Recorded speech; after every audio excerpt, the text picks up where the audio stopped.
धाराशिवचे माजी आरोग्यमंत्री आमदार तानाजी सावंत यांचे पुतणे धनंजय सावंत जिल्हा परिषद पंचायत समिती निवडणुकीच्या रिंगणात आहेत।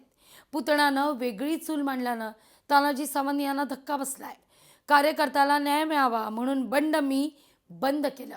उमेदवार उभा करणं कोणताही स्टंट नाही, कुणाचेही उमेदवार मागे घेणार नाही, धनंजय सावंत म्हणतात। त्यांच्याशी संवाद साधलाय आपले प्रतिनिधी काकासाहेब कांबळे यांनी। माजी आरोग्यमंत्री आमदार तानाजी सावंत यांचे पुतणे धनंजय सावंत आता जिल्हा परिषद निवडणुकीच्या रिंगणात उतरले आहेत।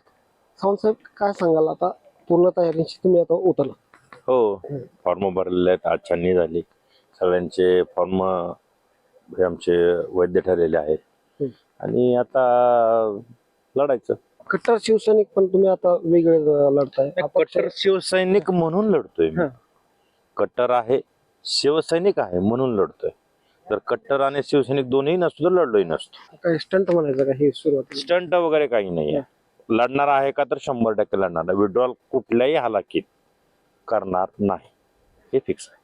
माझं म्हणणं असं आहे की ज्या पद्धतीने आपण बंड दाखवताय, ज्या पद्धतीने आपण म्हणताय की सावंत साहेबाच्या विरोधात आहे, हे सावंत साहेब काय कार्यकर्ते आहेत का? ते नेते आहेत, बरोबर? हे इलेक्शन आहे ते कार्यकर्त्याचं, त्यामुळे कार्यकर्ता विरुद्ध कार्यकर्ता अशीच लढत तुम्हाला आपल्या या भूमपरांडा वाशी विधानसभा मतदारसंघात बघायला मिळेल।